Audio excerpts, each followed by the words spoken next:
Hello, it's the Great Canadian Bagel here coming to you with the next update to the Canadian federal election prediction series.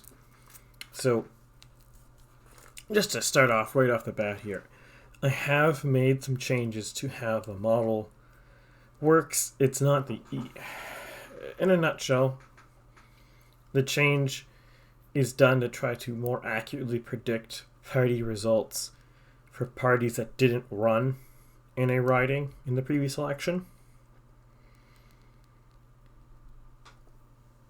The most prominent example is Kitchener Centre, where the Liberals did not run a candidate. But obviously, next election, they presumably will run a candidate in Kitchener Centre. Previously, the model was just kind of assuming, the Liberals will get 0 votes there. That's not accurate. They're going to get some votes. How many? I don't know. So, my model is now trying to model how that works, and it has changed some of the seat arrangements, among other things. The other big thing is obviously we've just had a lot of polls since the last update has come out. We're at April 19th as of the release of this video, and the last one was the end of February. Now, also to just get off the base here, the reason why I have not released an update in March, there just wasn't a lot of polls and a lot of things occurred in March that I wasn't certain how they were going to affect the landscape. Those things being the war in Ukraine and the Liberal NDP pseudo coalition. Only reason why I call it a pseudo coalition is that NDP doesn't have cabinet seats, but for all intents and purposes, it's a supply and confidence arrangement, so in practical terms, it is a coalition. Now, with that said, where are things?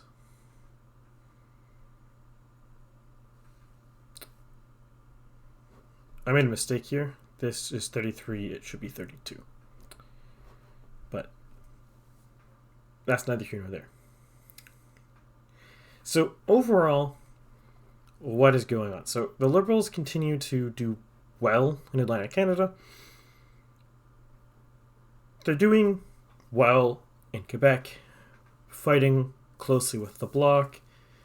NDP, Greens, People's Party making no ground there. The Conservatives have some ground, but they don't seem to be making enough ground for it to matter. Ontario is getting competitive. The Liberals, though, have a large inertial advantage here. So the Conservatives have quite a lot of room to come up. And it's unlikely yet that the Conservatives will be able to make real threats to the Ontario seats, but there is some inklings that there might be some movement going on here. There's been a couple of recent polls that have put the Liberals and the Conservatives very close together in Ontario, and it remains to be seen how that's going to merge out, but since we're not in a campaign season, the recency bias in the model is quite low, because popular opinion changes a lot slower between elections and during elections. So it could just be kind of spurious poll results, or it could be real poll results coming out, but there looks like there's some inkling of change might be going on in Ontario. Whether that will go anywhere, hard to say.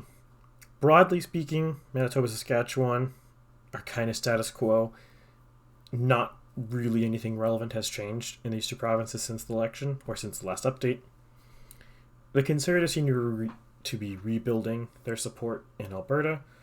That shouldn't be too surprising. A lot of the Conservative support lost in Alberta in the last election, I would argue, was lost entirely because of O'Toole, and O'Toole being replaced by not only a different leader, but a leader from Western Canada, particularly rural Western Canada, is probably going to rebuild a lot of the confidence in Albertans in the Conservative Party. Now, one of the next leaders properly selected, and not just an interim leader, of Bergen, that might have other changes to be occurred. I would expect Poilievre would blow out Western Canada, and Charest would probably suppress the Conservative vote a lot. At least initially, he would have some time to make his case, so it's not necessarily lost cause for him, but I don't think he would do well compared to the Conservatives normally doing in Western Canada. And it could very well lead to lots of seats being lost, in fact.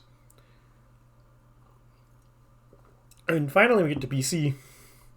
BC is always a nightmare to project because polling in BC is terrible. And the main reason is BC has two completely different groups in the province. You have the Lower Mainland and then the rest of the province. And the Lower Mainland and the rest of the province do not vote similarly at all. So sample size bias can really quickly swing the results in BC quite significantly. You see this occasionally with some polls. The NDP are leading, the Liberals are leading, the Conservatives are leading. In the space of 3 weeks, or 3 polls on the same company, the leader can be a different party every single time. So, BC is kind of a nightmare to poll. Right now, it looks like it's a rough facsimile of what the 2021 election result was. I don't think any BC result is stable, and any poll could cause this to change. Literally any poll you give me will probably change the result here, so it is what it is.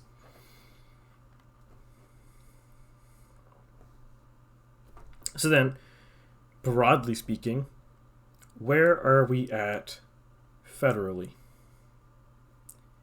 Well, frozen climate. The Liberals aren't gaining ground. The Conservatives aren't really gaining ground. In fact, if we go to spreadsheet view, lovely spreadsheet view, we'll notice here the Conservatives are at 33% nationally. Last update in February, 32.6. Liberals at 33.2 in February. Now at 33.3. I will note the reason why there's no dates between these two is I did not trust the model results coming out in March because too much was going on and there was too few polls. I think there was 3 publicly available polls during March and too much happened, so it just all of that was noise. None of the results in the model would have been relevant, I don't think. So, broadly speaking, every single party is within margin of error of their last result, so nothing has changed. Now, nothing changing is actually not necessarily a good thing for Trudeau because his budget coming out recently, I think it was Thursday, really not should have, that's a strong word. Most governments would hope their budget release would have a positive impact on their political circumstances, and it did not. Does that suggest that the Trudeau government is finished? Not quite, but it does really suggest that his available voter pool has narrowed extremely heavily. I would even hazard a prediction that I don't think under Trudeau the Liberals can possibly win another majority government, barring the Conservative leader being completely inept. If the Conservatives throw a milquetoast candidate, the Trudeau should never win another majority right now. Now, assuming the NDP Liberal coalition holds true and strong, there's a better part of 2.5 years before the next election, so Trudeau could change things, but barring him positively impacting voter opinion, I think he has narrowed his successful voter pool too small to ever win another majority government, which, assuming the NDP are perfectly willing to work with him as they currently are, doesn't actually hurt him. So in a sense, As long as Trudeau is willing to give the NDP some of their policy planks, Trudeau is in a very strong position. It's very unlikely right now that Bergen could realistically defeat him in an election. It's very unlikely right now that Trudeau will realistically lose much more support than he has. At this point, anyone already voting for... Trudeau already has all the baggage. It'd be very difficult to hurt his vote share more than it already is. And we saw that in the 2021 election. Throughout the entire election, from the rise of O'Toole to the crash of O'Toole, Trudeau's vote share was not meaningfully changed. It went up a few points, went down a few points. Not really meaningfully changed. And I think that is going to stay the case as long as Trudeau is the leader of the party. He's had a lot of personal brand damage. He has had a lot of missteps and a lot of gaffes and a lot of dumb things. So anyone already supporting him is probably, or still supporting him, is very likely a strong supporter. But at the same time, it's going to be very difficult for him to get new supporters because of all of this baggage he has. Now, that said, Trudeau is in a fortunate position because his strong support is in areas is very it's simultaneously very concentrated and not very concentrated, which is the perfect circumstance. It's like the medium level of concentration. His strong support pretty much means that he can easily walk away with in the realm of 150 to 165 seats. Very easily. And that's very good for him. He's very difficult for him to lose. The wrinkle that could happen here is the next Conservative leader. Now, I have an entire series on this, so I'm not going to go too hard into it. But in a nutshell,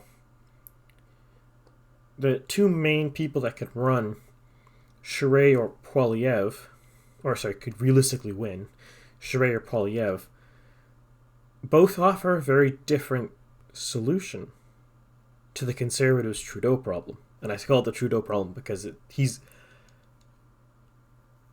Regardless of what you think of him, he has architected himself a very strong political status quo here. He's not going to be easily moved from power regardless of what he does.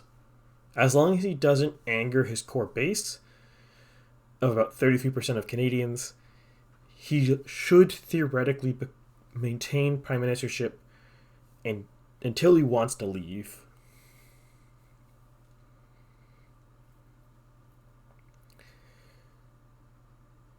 The two main things that the Conservatives are offering, the two leaders, Charest is offering the argument that he, as a more moderate member, can do better in Eastern Canada.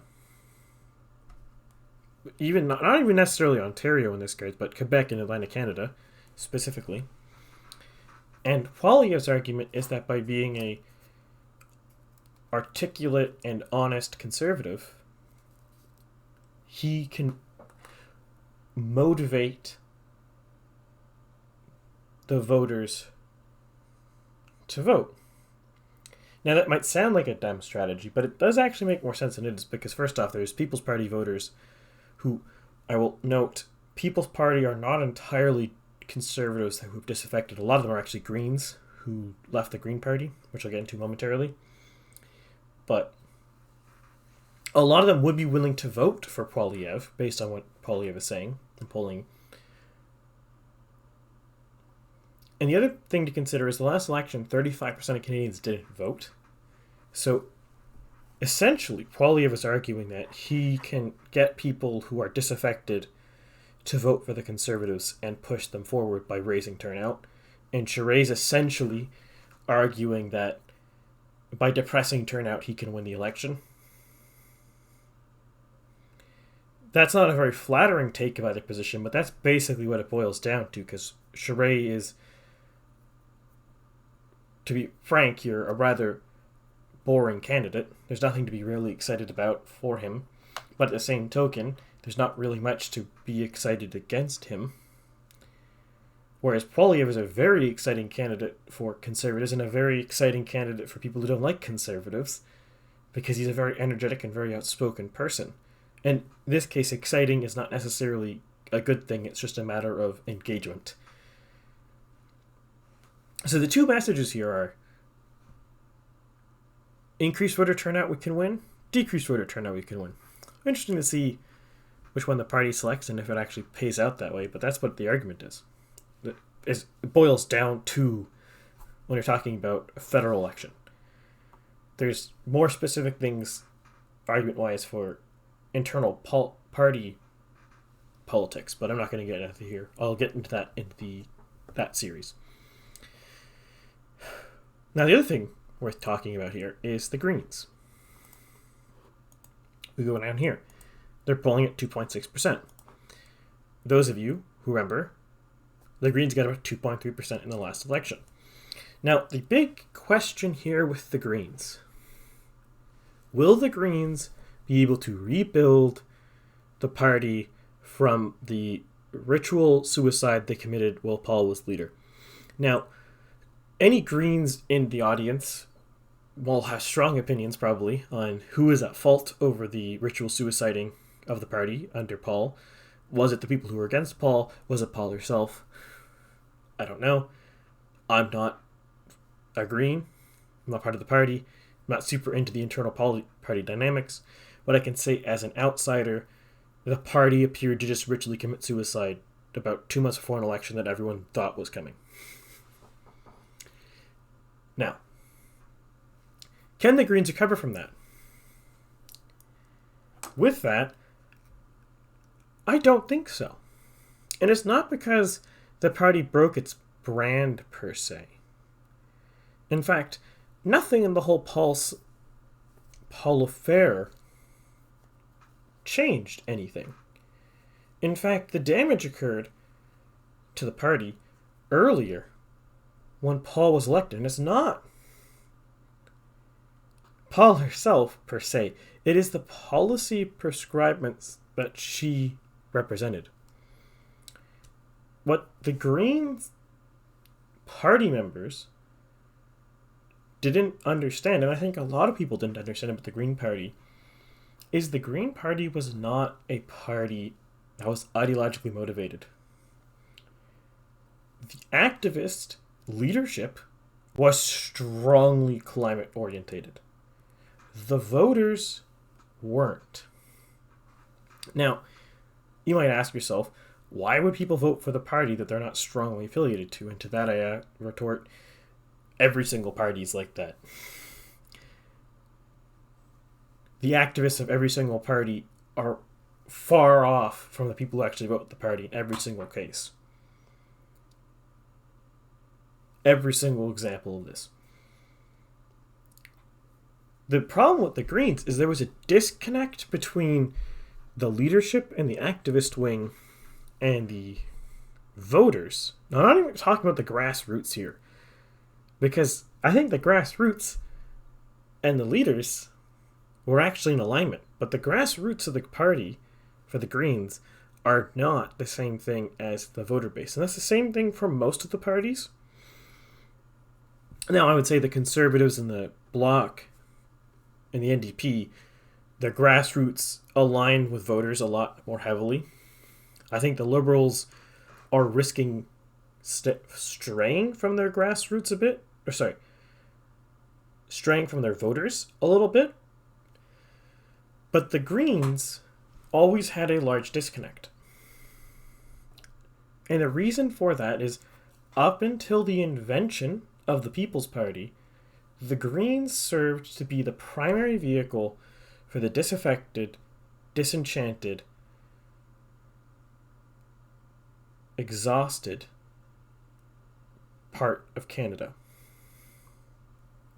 The Greens were essentially a giant middle finger to the system.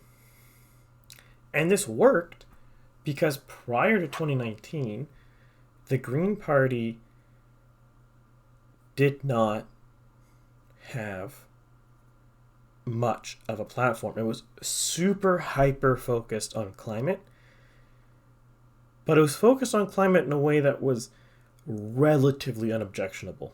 Like, there wasn't super strong ideological component to it, other than the fact that it was strongly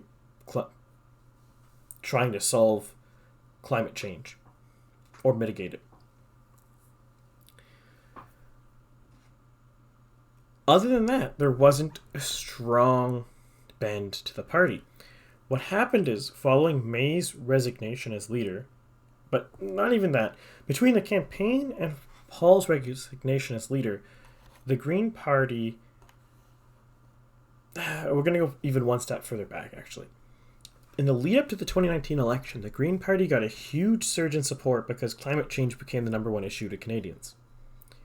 So people from all across the political spectrum, Liberals, Conservatives, Blocs, NDPs, whatever, wanted to vote Green because they were concerned about the climate. The Greens interpreted this as the people supported the Green Party. What this was actually saying was people didn't have faith in the other four primary parties, and that they would be able to address the problems that they saw in the climate issue. So in 2019, the Greens, thinking that they had more support than they did, opted to make a large platform. Not a very narrow one, a large, inclusive platform, covering most issues. And the problem that emerged here is by putting a claim to specific policy prescriptions that had nothing to do with the climate. The party had to stake itself down as on a political spectrum. Prior to 2019, the Greens were essentially a single issue, relatively nonpartisan party. Yes, you could argue the activist class and the leadership were always of the bent they ended up going, which is very progressive, I'll call it that. Very progressive bend, maybe hard social liberal, possibly light socialist, depending on how you want to call it.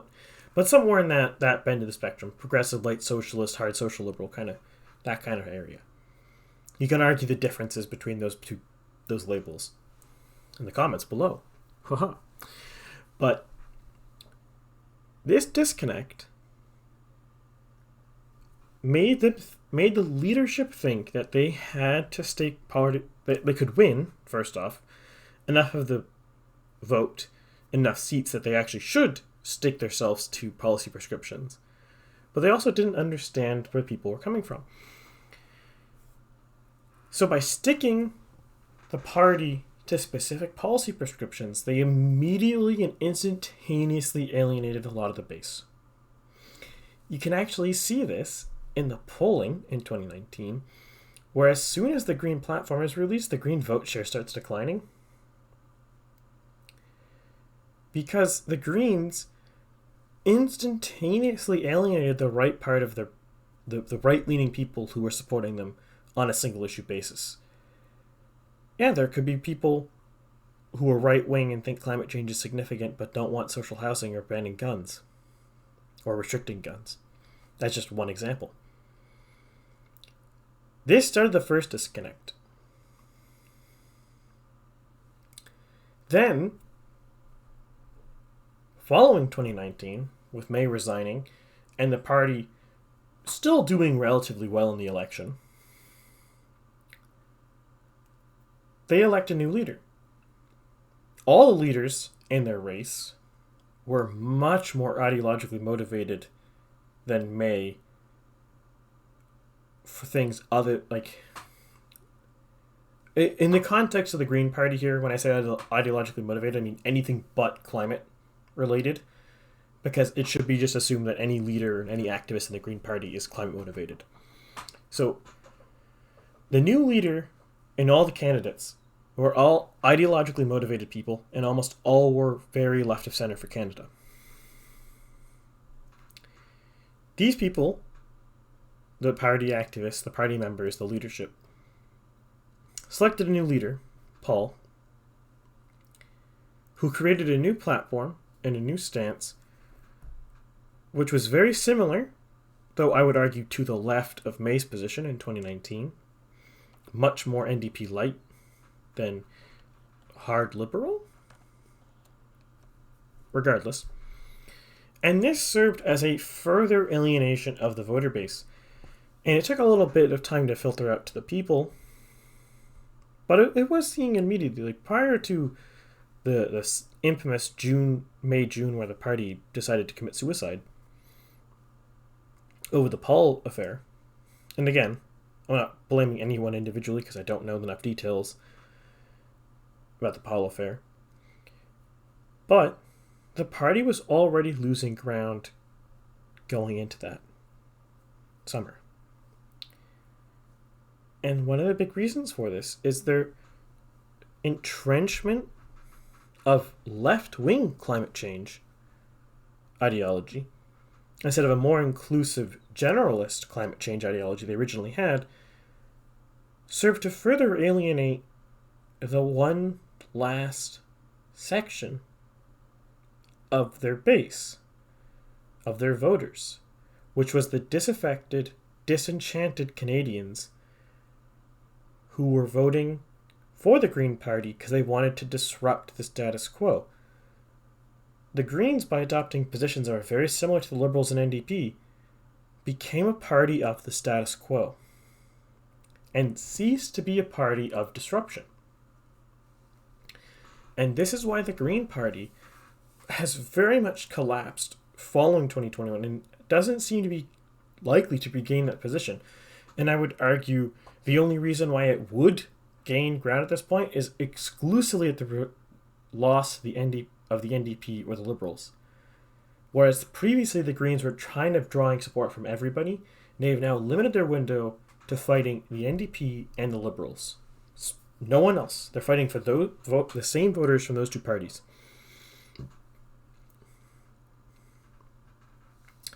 And in this case, a lot of the voters that were voting for the Green Party still have moved on to voting for the People's Party. The People's Party is now the party to disrupt the status quo. They're the vehicle for the disinfected, the disenchanted and disaffected population of Canada. Now, unfortunately for the People's Party, that voter base is also the least likely people to ever vote in an election. And because they are to the right of center, they get a lot of flack in the media. Regardless of the merit of their positions or not, they get attacked for just being right-wing.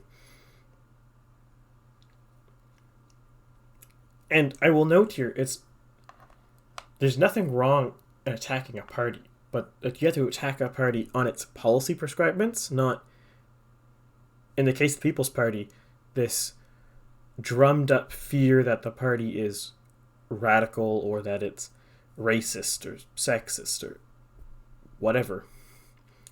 That kind of fear-mongering is completely useless, and it actually serves to reduce the value of the democracy, because you're not talking about the policy prescriptions of the party, you're just demonizing the people who support it. For example, the main platform argument of the People's Party is on immigration, and that the immigration target should be reduced. There's no part of the media that ever talks about the People's Party who seriously talks about why the immigration target shouldn't be reduced. Instead, the People's Party is just attacked for being right-wing. because they want to reduce the immigration target, they're evil. Which doesn't make any sense, because there's nothing wrong with changing the immigration target in any direction in and of itself. Now, you can argue for various, either for increasing or for decreasing it, and you can have a spirited, honest debate. People don't want to do that, so the party gets attacked. And frankly, most positions of the People's Party essentially ends up occurring. Pick any part of their policy plank, and they basically get attacked. Not because people don't like the policy, but that's the wrong word. Not because people are attacking the policy prescription the party wants, but they're attacking the party for the perceived, quote-unquote, extremism of the party, which is nonsensical. But regardless, to sum this up, the Greens have made a catastrophic decision if their goal... Catastrophic is the wrong word. The Greens have made a decision to stake their party on more than a single issue. And by doing that, they have completely collapsed their voter sphere from every single party, from every single Canadian, to only the leftmost third of Canadians. If the Greens could ever get more than a third of vote share, I would be surprised. And with this, I don't think the Greens will ever become a major relevant factor again. I think they will be able to continue to pick up random seats here and there, based on the power of a strong, well-known, well-liked local candidate. But as a general, serious, real party that can really win an election, the Greens are screwed. For the same reason the French left was screwed in this 2022 election. The voter sphere, the vote horizon, is so narrow, and there's so many people competing on it, they have no hope of expansion. Some people will argue that, the Bloc and the the Liberals and the NDP and the Green are all broadly left-wing parties, so that brings us to what? 33, 18, 2.6, 7.4, so what, that's 10, 43, 61% of the vote is left-leaning parties, and no, that's nonsense. Sorry, that's not how any of this works. First, the Bloc voters are largely voting the Bloc on nationalism grounds and autonomist grounds, not necessarily because they are left-wing. People vote for a party not just because of single issue people often vote for a party based off single issue prescription. Another example, the NDP voter and the Liberal voter are not quite the same person.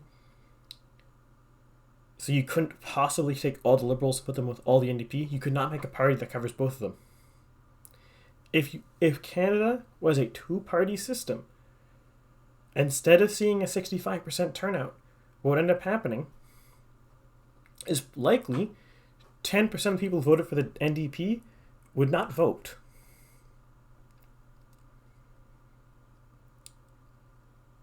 And then the turnout would just be lower. That's what happens in the US, for the record.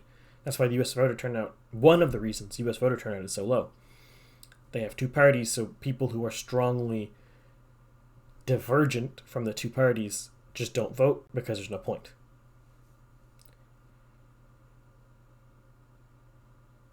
So this kind of additive calculus for which party they support is a bit nonsensical. So what you really have for the Greens is the Green, and this one I think is a more reasonable analysis. So you can take the Green vote, you can take the NDP vote, and you can take some of the Liberals and some of the Bloc, and that's the voter universe. And I will stake the claim that that voter universe is roughly 33%. And I'm going to call this voter universe the socialist/progressive wing of Canada. I say slash because I think the hard extreme is socialist, but a lot of it is more run-of-the-mill progressives. And that is the voter sphere of the Greens now. I don't think the party will ever make serious gains forward. And in fact, I would not be surprised if in the near future the Greens and the NDP end up merging together, because they're now competing for the same voter in the same voter sphere with basically the same platform. The party, in an effort to make itself a legitimate party, has made itself a carbon copy, more or less, of another party. But with that, I'll end the video here, and if you liked it, please like, share, subscribe, comment below, comment on, I don't know, Canada things. Who do you think is going to win the next election? Do you think it's going to be like this? Do you think the polling is accurate? I don't know. Comment all the things. They're always fun to read. With that, I bid you adieu, and I will see you next time.